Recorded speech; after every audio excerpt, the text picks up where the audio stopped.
Hello అండి, అందరికీ నమస్తే. This is Lakshmi Prasanna. ఇది మన ఇన్స్టా ఫ్యామిలీ అండి. దుబాయ్ నుంచి వచ్చారు అమ్మవారి టెంపుల్ కి. నిజంగా చాలా అంటే చాలా సంతోషం అనమాట. అమ్మవారి దర్శనం అయిన తర్వాత నిజంగా నా కోసం కూడా వెయిట్ చేశారు. మీ ఇంతమంది అభిమానాన్ని నాకు కేవలం వారాహి అమ్మవారు ఇచ్చారండి అనుగ్రహం. అది నిజంగా వేలాది మంది రోజు నన్ను అభిమానిస్తున్నారు అంటే దానికి కారణం మాత్రం కేవలం అమ్మవారి ఆశీస్సు. నేను దానికి మాత్రం చాలా అంటే చాలా సంతోషిస్తున్నాను. మీ అన్నిటి ఇప్పుడు మన వారాహి అమ్మవారి కోసం వీళ్ళ మాటల్లో వింటాం.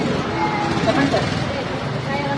మేము దుబాయ్ నుంచి వచ్చామండి. ఇన్స్టా ఫ్యామిలీలో ఇన్స్టా రీల్స్లో చూసి వచ్చాము వారాహి అమ్మవారిని దర్శనానికి.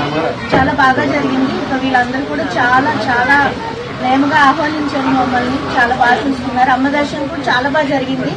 మనస్ఫూర్తిగా అందరికీ ఇక్కడికి వచ్చిన వాళ్ళందరికీ హ్యాపీగా ఉండాలని నేను కోరుకుంటున్నాను.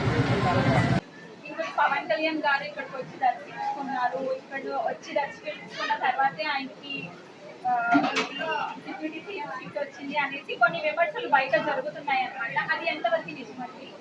లేదండి, అది కాదు. బట్ ఏంటంటే పవన్ కళ్యాణ్ గారు ఎక్స్ప్లోర్ అయ్యిందండి. వారాహి అమ్మవారు దీక్ష చేశారు కదా. వారాహి పేరు పెట్టారు అనగానే అప్పటికే నేను అమ్మవారి చేసి ఉన్నాను. ఈ నవరాత్రులు చేస్తున్నాను. అమ్మవారి గురించి నాకు పూర్తిగా తెలుసు. ఆయన వాహనానికి ఆ పేరు ఎందుకు పెట్టారని కూడా నాకు తెలుసు. ఎందుకంటే ఆమె విజయాన్ని ఇచ్చే తల్లి, అపజయం లేకుండా చేసే తల్లి, పైగా శత్రువులని ఓడిస్తుంది. అవన్నీ నాకు తెలుసు. అందుకే నేను మనసులో అనుకున్నాను అనమాట. పవన్ కళ్యాణ్ గారు దీక్ష చేస్తున్నారు అంటే ఈ అమ్మవారిని పూజిస్తున్నారు అన్న సంగతి అప్పట్లోనే నాకు తెలుసు.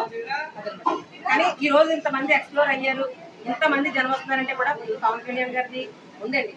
90% కదా, 100% ఆయన ఇన్స్పిరేషన్ కూడా ఉంది. ఈరోజు దీక్షలు చేశారంటే మన టెంపుల్లో ఎంతో మంది ఆయన ఇన్స్పిరేషన్. మొన్న వారాహి నవరాత్రిలో చాలా మంది దీక్షలు చేశారు. ఆల్మోస్ట్ వాళ్ళందరూ ఇప్పుడు కూడా వస్తూ ఉంటారు. వాళ్ళందరూ కూడా పవన్ కళ్యాణ్ గారి ఇన్స్పిరేషన్. ఇంతమంది రావడానికి కూడా ఆయన ఉంది. అదే ఇంకా పవన్ కళ్యాణ్ గారు ఈ గుడికి వచ్చారని, ఇక్కడే దీక్ష చేశారని, తర్వాత ఇక్కడే దీక్ష మాల వేసుకున్నారని ఇలా అందరూ అడుగుతున్నారండి. చాలా మందికి ఈ అపోహ అయితే ఉంది. అదే నేను వీడియో ద్వారా క్లియర్ చేస్తున్నాను. పవన్ కళ్యాణ్ గారు అయితే ఇంకా రాలేదండి మన గుడికి.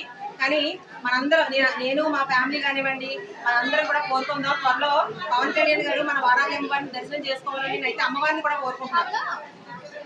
నన్ను సపోర్ట్ చేయాలనిపిస్తే తప్పకుండా ఫాలో చేయండి.